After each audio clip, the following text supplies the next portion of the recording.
हल्ली वारंवार सर्दी होण्याचं प्रमाण इतकं वाढलंय की जवळजवळ 4 एक पेशंटला तरी वारंवार सर्दीचा त्रास असतो। या वारंवार सर्दीचे तुमच्या शरीरावर कोणते दुष्परिणाम होतात आणि यावर कोणतं आयुर्वेदिक औषध किंवा कोणती आयुर्वेदिक चिकित्सा केली जाऊ शकते हे आम्ही या व्हिडिओमध्ये सांगणार आहोत। त्यामुळे व्हिडिओ शेवटपर्यंत नक्की बघा।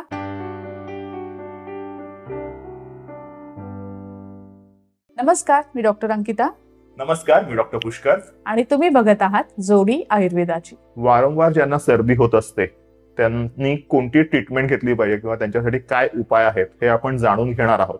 पण त्यापूर्वी वारंवार सर्दी होण्यामुळे तुमच्या शरीरावरती कोणते दुष्परिणाम होतात ते आपण पहिले बघूया। ज्यांना सतत सर्दी असते त्यांचं गंध ज्ञान म्हणजे त्यांना वास येणं जे आहे ते पूर्णपणे बंद होऊ शकतं। म्हणजे असं चुटकी बजा के बंद नाही होणार आहे, but over the period of time तुम्हाला हळूहळू करून वास येणं कमी होतं, तुमचं गंधज्ञान कमी होतं आणि असा एक दिवस उजाडतो की ज्या वेळेला तुम्हाला अजिबातच वास येत नाहीये, गंधज्ञान तुमचं पूर्णपणे गेलेलं आहे। असं का होतं?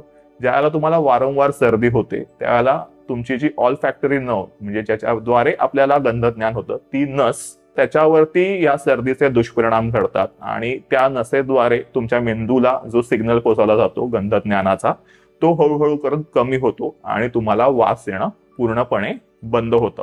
सो तुम्हाला जर का वारंवार सर्दी होत असेल तर तुम्ही त्याची ट्रीटमेंट आत्ताच करणं आवश्यक आहे। वारंवार होणाऱ्या सर्दीचा दुसरा दुष्परिणाम तो म्हणजे कर्णबाधिर्य म्हणजे हिअरिंग लॉस।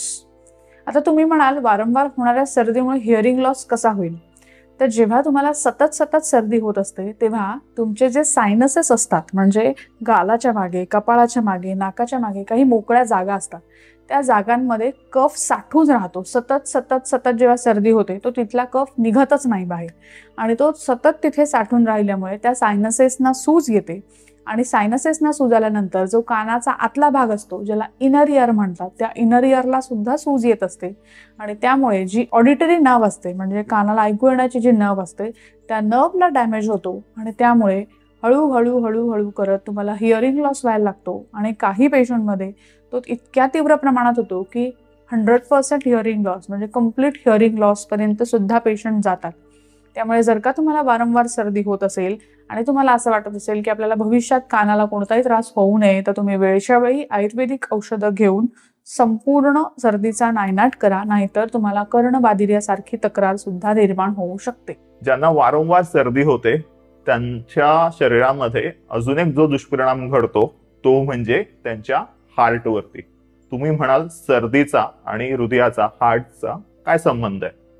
तर जेव्हा तुम्हाला सर्दी होते ती सर्दी एखाद्या व्हायरसेसमुळे होते आणि ते जे काही व्हायरसेस असतात त्यांचा जो एक्सक्रिटा असतो म्हणजे त्यांचे जे मल असतात ते तुमच्या शरीरामध्ये सिक्रेट करत असतात, तुमच्या शरीरामध्ये त्यांचा स्त्राव होत असतो त्या एक्सक्रिटा व्हायरसच्या एक्सक्रिटाचा आणि तो जो काही एक्सक्रिटा आहे तो जो काही मल आहे तो तुमच्या हृदयांच्या झडपांवरती परिणाम करतो। तुमच्या हृदयाच्या झडपा कमकुवत होतात किंवा तुमचे हार्ट मसल्स आहेत ते कमकुवत होतात आणि सतत जर का तुम्हाला अशी वारंवार सर्दी होत राहिली तर लॉंग टर्म मध्ये म्हणजे तुम्हाला जर का 20-25 मध्ये सर्दी होते आणि तसंच तुम्ही ती रेटत राहिलात पुढे तर 40-45 मध्ये जाऊन तुम्हाला हार्टचे डिसीज वेगवेगळे होऊ शकतात आणि हार्टच्या वेगळ्या तक्रारी घेऊन तुम्हाला अजून कॉम्प्लिकेशन शरीरामध्ये डेव्हलप होऊ शकतात। म्हणून वारंवार सर्दी होत असेल तर त्याची योग्य ट्रीटमेंट योग्य वेळी करणं फार महत्वाचं आहे।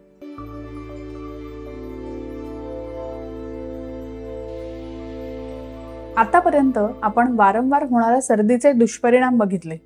आता जर तुम्हाला असं वाटत असेल की आपल्याला ह्या वारंवार होणाऱ्या सर्दीपासून मुक्तता हवी तर त्यासाठी तुम्ही एक आयुर्वेदिक असं औषध आहे जे रसायन म्हणजे टॉनिक सारखं काम करतं। ते औषध म्हणजे कुष्मांड अवलेह। बऱ्याचदा पेशंटकडून आम्ही असं ऐकलंय की आम्हाला धुळीची ॲलर्जी आहे, आम्हाला वासाची ॲलर्जी आहे। ही ॲलर्जी म्हणजे काय असतं तर तुमच्या नाकाची जी आतली त्वचा असते त्याची इम्युनिटी कमी झालेली असते। आता घरात 4 माणसं राहतात, त्या 4तल्या फक्त एखाद्याच माणसाला धुळीची किंवा वासाची ॲलर्जी असते कारण त्या एकाच माणसाची इम्युनिटी नाकातले जी आतली त्वचा आहे जे मेम्ब्रेन्स आहेत त्याची इम्युनिटी कमी झालेली असते। मग जर का तुम्ही असं औषध घेतलं ज्याने तुमच्या त्या नाकातल्या आतल्या मेम्ब्रेनची इम्युनिटी वाढेल तर तुमची ॲलर्जी कायमची निघून जाईल। तर हे इम्युनिटी वाढवणारं औषध म्हणजे कुष्मांड अवलेह। आता कुष्मांड अवलेह हे औषध कोहळा ज्याला पेठा सुद्धा म्हटलं जातं त्या पेठापासून बनवलेला आहे. हा ग्रंथात सांगितलेला औषधी कल्प आहे. शारंगर संहिता नावाचा ग्रंथ आहे. त्या ग्रंथामध्ये कुष्मांड अवलेहो याचं वर्णन केलेलं आहे.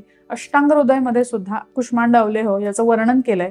आणि हा कल्प किंवा हे औषध कुठे कुठे वापरायचं त्यात त्यांनी जीर्ण प्रतिशाय म्हणजे ज्यांना वारंवार सर्दी होते अशा रुग्णांसाठी कुष्मांड अवलेह हे औषध वापरलं गेलं पाहिजे असं सांगितलेलं आहे. त्यामुळे जर का तुम्हाला वारंवार सर्दी होत असेल आणि त्या सर्दीवर औषध घेतल्यानंतर केवळ टॉनिक म्हणून किंवा रसायन म्हणून औषध घ्यायचं असेल तर ते म्हणजे कुष्मांड अवलेह. हे औषध आम्ही तयार केलेलं आहे. जर का तुम्हाला ते औषध आमच्याकडून ऑर्डर करायचं असेल तर स्क्रीनवर दिलेल्या व्हॉट्सअप क्रमांकावरती संपर्क करा, म्हणजे ते औषध आम्ही तुमच्यापर्यंत पोहोचवण्याची व्यवस्था करू शकतो. हे कुष्मांड अवलेह हे औषध 1 चमचा, आपला पोहे किंवा उपमा खाण्याचा जो चमचा असतो त्या चमच्याने 1 चमचा दिवसातून 2 वेळा, सकाळी एकदा आणि संध्याकाळी एकदा असं घ्यायचं आहे. असं सलग जर का तुम्ही 6 महिन्यांपर्यंत घेतलं तर त्यामुळे तुम्हाला वारंवार होणाऱ्या सर्दीचा त्रास नक्की कमी होईल. ज्यांना वारंवार फुफ्फुसांचे आजार होत असतात किंवा श्वसन विकार होत असतात वारंवार, त्यासाठी सुद्धा हे औषध खूप उपयोगी आहे. त्यामुळे जर तुम्हाला वारंवार सर्दीपासून कायमची मुक्तता हवी असेल तर कुष्मांड अवलेह हे औषध नक्की ट्राय करून बघा. ज्यांना वारंवार सर्दी होते त्यांच्यासाठी ट्रीटमेंट काय, तर आयुर्वेदामध्ये सर्वात उत्तम ट्रीटमेंट आहे ती म्हणजे पंचकर्म. पंचकर्मामध्ये सुद्धा काय करायचं आहे तर स्पेसिफिकली वमन आणि नस्य. वमन म्हणजे उलटीचं औषध. उलटी म्हणजे घरी पाणी पिऊन किंवा मिठाचं पाणी पिऊन आपण उलटी करतो तशी उलटी नव्हे. तुमच्या वैद्यांच्या सल्ल्याने वमन हे पंचकर्म करून घ्या. वमनामध्ये आम्ही 3 ते 4 दिवस औषधी तूप प्यायला देतो आणि त्याच्यानंतर 1 दिवस सोडून मग वमनाचा दिवस असतो त्या वेळेला काही विशिष्ट औषधं देऊन पेशंटला उलटी होते आणि त्याच्याद्वारे तुमच्या लंग्समध्ये, तुमच्या फुफ्फुसांमध्ये जो काही कफ असतो तो पूर्णपणे पडून जातो. काही काही पेशंटला एकदाच वमन केल्यावरती खूप चांगले रिझल्ट मिळतात. ज्यांना क्रॉनिक सर्दीचा त्रास आहे, बरीच 5-10 वर्ष ज्यांना सर्दी आहे वारंवार होते, त्यांना वमन हे जे काही पंचकर्मातले भाग आहे तो 2दा किंवा 3दा करावा लागतो. अर्थातच तो तुमच्या वैद्यांच्या सल्ल्याने करायचा आहे. आणि दुसरं पंचकर्म मी सांगितलं ते म्हणजे नस्य. नस्य म्हणजे नाकामध्ये औषधी तेलाचे थेंब टाकणे. हे सुद्धा पंचकर्म तुम्हाला तुमच्या जवळच्या वैद्यांच्या सल्ल्यानेच करायचं असतं. अर्थात कोणतंही पंचकर्म हे वैद्यांच्या सल्ल्यानेच करणं आवश्यक आहे.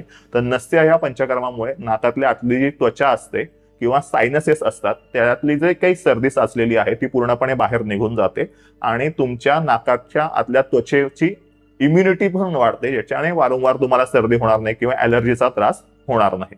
अर्थात मॅडमनी कुष्मांड अवलेह हे औषध सांगितलं आहे. हे औषध सुद्धा तुम्ही सर्दीमध्ये घेऊ शकता.